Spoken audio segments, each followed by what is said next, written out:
मैं भगवान की शिव महिमा, लिंगों की महिमा कर रहा हूँ। लिंगों में सबसे ज़्यादा अगर कलयुग में जिनकी विशेषता है, वो विशेषता है पार्थिव शिवलिंग की। पार्थिव शिवलिंग की जितनी विशेषता है उतनी विशेषता और किसी की नहीं है।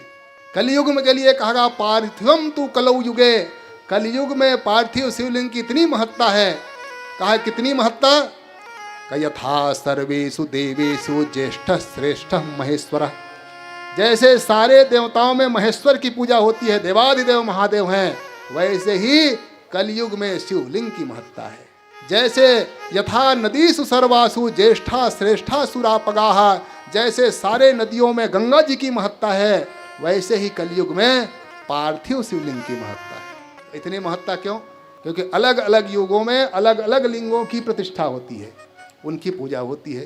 कृते रत्नमयम लिंगम त्रेतायाम हेम संभवम, द्वापरे पारदम श्रेष्ठम पार्थिवम तु कलौ युगे। कहा जो सतयुग में रत्नमय लिंग की स्थापना होती थी, रत्न मिलते थे उस समय और उस रत्नों के शिवलिंग बनाए जाते थे, उनकी पूजा पाठ होती थी। युग परिवर्तन हुआ, धीरे धीरे घटना आरंभ हो गया, रत्न मिलना कम हो गया। त्रेता युग आया तो त्रेता युग में त्रेतायाम हेम संभव, सोना, सोना की बड़ी महत्ता थी जी त्रेता युग में। इसीलिए तो जो चाहता था वो चाहता था सोना मेरे पास रहे, अभी भी चाहते हैं, पर त्रेता युग में ज़्यादा चाहता था। इसलिए रावण ने मांगा शिव जी से, क्या दे दूं? कहा महाराज सोने की लंका बना दो, मेरी लंका हो, मैं जहाँ जाऊँ सोई सोना सोना दिखाई दे, घर में, द्वार में, भोजनालय में, जहाँ जाऊँ परकोटा देखो तो मुझको सोना दिखाई दे। उस समय सोना की इतनी महत्ता थी, महल भी सोना बना के रखते थे, पर उस समय भी असली नकली था जी, असली और नकली। इसलिए असली नकली की पहचान हुई उस समय जब राम और रावण का जब युद्ध होने लगा, तो रावण के पास भी सोना था, सोने की लकड़ी थी। राम जी चले गए जंगल में, राम जी ने कहा बेटा तुम्हारे पास सोना नहीं है, मेरे पास भी सोना है। आज तो हम सोना की पहचान कर लें कि असली सोना किसके पास है। राम जी से पूछा, प्रभु आपके पास कहाँ से सोना है? आप तो जंगल में रहने वाले, 14 वर्ष राम वनवासी और तापस वेश विदेश उदासी, तापसी वेश में रहते हो, लंगोटी लगा के पगड़ी बांध, कहाँ तुम्हारे पास सोना? राम जी ने कहा अरे हमारा सोना तुम देखे कहाँ हो, हम दुनिया को दिखाएंगे हमारा सोना। कहा महाराज कैसे दिखाओगे? कहा परीक्षा के द्वारा, परीक्षा होगी तब न पता चलेगा सोना की। कहा महाराज आपका सोना कहाँ है? तो राम जी ने हनुमान जी को बुला लिया, हनुमान जी को बुला कहा देख रहे हो? कहा महाराज ये तो हनुमान जी है। अरे केवल हनुमान जी को मत देखो, इनके स्वरूप को देखो, कनक भूधरा कार शरीरा समर भयंकर अति बलवीरा। जय हो। ये कनक के समान, पर्वत के समान है, और इसी को मैं परीक्षा के लिए भेज रहा हूँ। और राम जी ने भेज दिया लंका में परीक्षा के लिए। और सोना के पहचान किससे होती है? आग से। क्यों जी? पूरी लंक जरा के पूरी लंक जरा के जरी भी नहीं, लंका जला के तुम जले भी नहीं। बड़ी विचित्र है पूछ तुम्हारी, और कौन सा जादू भरा इसमें, हंसी पूछत है मिथिलेश दुलारी। मिथिलेश दुलारी हंस करके पूछती है कि हनुमान जी क्या विचित्र है आपके पूछ में, जलने के बाद भी ये नहीं जला। हनुमान जी ने हाथ जोड़ लिया। हनुमान जी कहते हैं मैया क्या बताऊं? बोले कपिहि राघव आगे हैं, पीछे है पूछ रहस्य यह भारी। हे मैया कौन सा रहस्य बताऊं मैं आगे थोड़ी चलता हूँ, आगे आगे मैं राघव को लेकर चलता हूँ। बोले कपिहि राघव हैं आगे, आगे मेरे राघव हैं, पीछे है पूछ, मेरी पूछ पीछे पीछे है। इस बानर को भला पूछता कौन? श्री रघुवीर से पूछ हमारी। उस रघुवीर के पूछ से हमारी पूछ है मैया। इसलिए वही सोना बच जाएगा जो भगवान को आगे लेकर के चलेगा, और वो सोना अपने आप में अहंकार पूर्वक कहेगा वो जल करके राख हो जाएगा। इसलिए उन्हीं की सत्ता स्थापित होती है जो परमात्मा को सब कुछ मान करके आगे बढ़ता है। और हनुमान जी महाराज की विशेषता है कि हनुमान जी आज भी राम से भी अधिक राम ते अधिक राम कर दासा, राम से भी अधिक राम के दास की पूजन वंदना हो रहा है। असली वो सोना की पहचान भगवान के द्वारा वो हनुमान जी महाराज जले नहीं।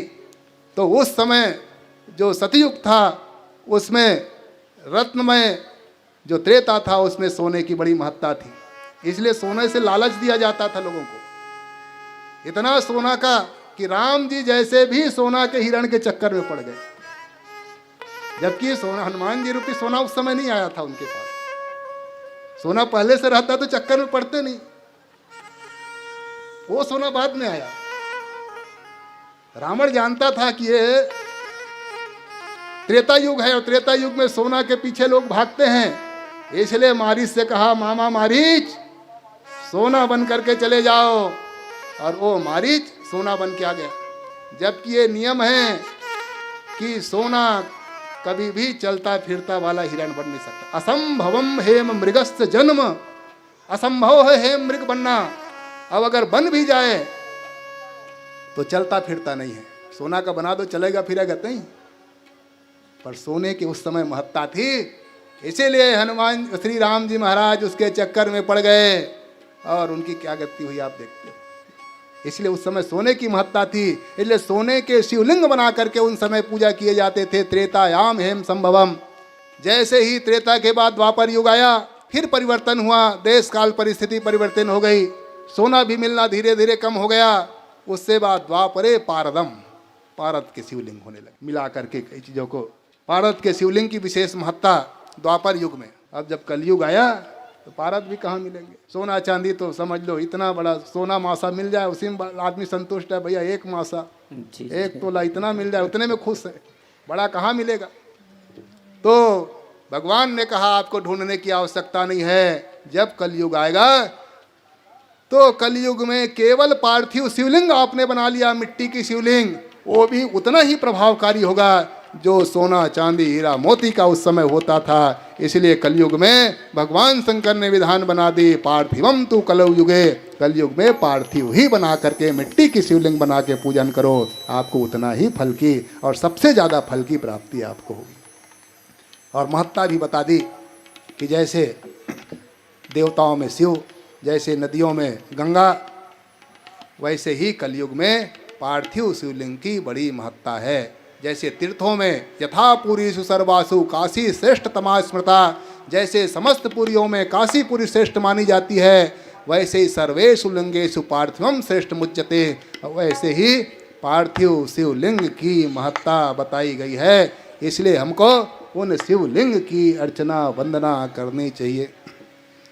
ब्रह्म मुरारि सुरार्चित लिंगम निर्मल भासित शोभित लिंगम, ब्रह्म मुरारि सुरार्चित लिंगम निर्मल भासित शोभित लिंगम, जन्म दुख विनाशक लिंगम तत्प्रणमामि सदा शिवलिंगम, जन्मज दुख विनाशक लिंगम तत्प्रणमामि सदा शिवलिंगम, जन्मज दुख विनाशक लिंगम तत्प्रणमामि सदा शिवलिंगम, जन्मज दुख विनाशक लिंगम तत्प्रणमामि सदा शिवलिंगम, ब्रह्म मुरारि सुरार्चित लिंगम निर्मल भासित शोभित लिंगम, ब्रह्म मुरारि सुरार्चित लिंगम निर्मल भासित शोभित लिंगम, देव मुनि प्रवरार्चित लिंगम, काम दहम करुणाकर लिंगम, देव मुनि प्रवरार्चित लिंगम, काम दहन करुणाकर लिंगम, देव मुनि प्रवरार्चित लिंगम, काम दहम करुणाकर लिंगम, देव मुनि प्रवरार्चित लिंगम, काम दहन करुणाकर लिंगम रावण दर्प विनाशन लिंगम तत्प्रणमामि सदा शिवलिंगम रावण दर्प विनाशन लिंगम तत् प्रणमामि सदा शिवलिंगम रावण दर्प विनाशन लिंगम तत् प्रणमामि सदा शिवलिंगम रावण दर्प विनाशन लिंगम तत् प्रणमामि सदा शिवलिंगम ब्रह्म मुरारे सुरार्चित लिंगम निर्मल भासित शोभित लिंगम ब्रह्म मुरारी सुरार्चित लिंगम निर्मल भासित शोभित लिंगम। ओ शिवलिंग बंधो, जिस शिवलिंग का पूजन कलयुग के लिए बड़ी विशेषता है। कहा सिद्धियों ने पूछा महाराज ठीक है शिवलिंग की बड़ी पूजा है तो पार्थिव शिवलिंग बनाए कैसे, कहाँ का मिट्टी ले, कैसे बनाना चाहिए, क्या विधि होना चाहिए। बनाए तो विधि विधान से करें तो फल मिले, अब बना लें कहीं फल ना मिला, उल्टा हो गया तो बात गड़बड़ हो जाएगी। इसीलिए महाराज कैसे कैसे पार्थिव लिंग बनाएं। वेदोक्त विधना सम्यक संपूर्ण फल सिद्ध ये, जिसमें संपूर्ण फल की प्राप्ति हो जाए। वेदोक्त रीति क्या है, शास्त्र की रीति क्या है, वो कृपा करके हमको बता दिए। अथ वैदिक भक्ता नाम पार्थिवार्चा निगद्यते, जो वैदिक लोग हैं कैसे पार्थिव पूजन करते हैं। ठीक है मिट्टी कहीं लाए बना लें तो बना सकते हैं, पर कैसे विधि हो, कहाँ का मिट्टी लें बनाएं तो फल मिले। तब श्री सूत जी महाराज कहते हैं सुनो मैं आपको बताता हूँ कहाँ का मिट्टी लेना चाहिए। कहा नदी तीरे, सबसे एक नंबर का मिट्टी नदी का किनारा जी। कहा नदी के किनारे अगर नहीं है, हम नदी के दूर हैं, अब पूजन करना है, तब सबके गांव में नदी थोड़ी है, और आजकल नदी भी है तो सूखा गया है सब जी। एक आध महीना पानी रहता है, बाकी तो सब सूखा है। और पार्थिव पूजन करना है तो मिट्टी बना के रखे रहो किनारे से पहले। नदी उपलब्ध नहीं है तब कह नदी तीरे तड़ागे, तालाब का किनारा का मिट्टी जो शुद्ध पवित्र साफ हो। कहे तालाब ना हो तब कहे पर्वते कानने अपिच, पर्वत का मिट्टी। पर्वत भी अगर पास नहीं है तो कानन जंगल का मिट्टी, शुद्ध पवित्र स्थान जंगल का मिट्टी हो। अगर वो भी आपके पास नहीं है, आपके दूर है, तब कहाँ का मिट्टी लें। तो सूत जी कहते हैं शिवालय सुचौदे से पार्थिवार्चा विधीयते, शिवालय के पास का मिट्टी ले लेना चाहिए। कल चर्चा की गई थी कि कितना शिवालय का क्षेत्र शुद्ध क्षेत्र होता है। मनुष्यों के द्वारा स्थापित 100 हाथ तक के, देवताओं के द्वारा 1000 हाथ तक के, और ऋषि मुनि स्वयंभू 10,000 हाथ तक के मिट्टी शुद्ध पवित्र होती है। वहाँ का मिट्टी लेकर के पार्थिव शिवलिंग का निर्माण करें। जी। कहा किस किस मिट्टी का निर्माण करें। अगर ब्राह्मण को विशेष फल अगर प्राप्त करना है तो विप्रे गौरा स्मृता शोणा, श्वेत मिट्टी से पार्थिव ब्राह्मण को बनाना चाहिए जी। विशेष फल की प्राप्ति करना है। बाहुजे पीत वर्ण का, क्षत्रियों को पीली मिट्टी से विशेष फल प्राप्त अगर करना है, किसी कामना है तो। अब वैश्य कृष्ण पाल जाते यथा अत्रया भवेत, और शूद्र और वैश्य के लिए काली मिट्टी का उपयोग करें। और अगर ना मिले तो जो भी शुद्ध स्थान से मिट्टी मिल जाए, अतीव शुभ देशे च स्थापित दाम शुभाम, जो मिल जाए उसी से आप मिट्टी का शिवलिंग बना लें।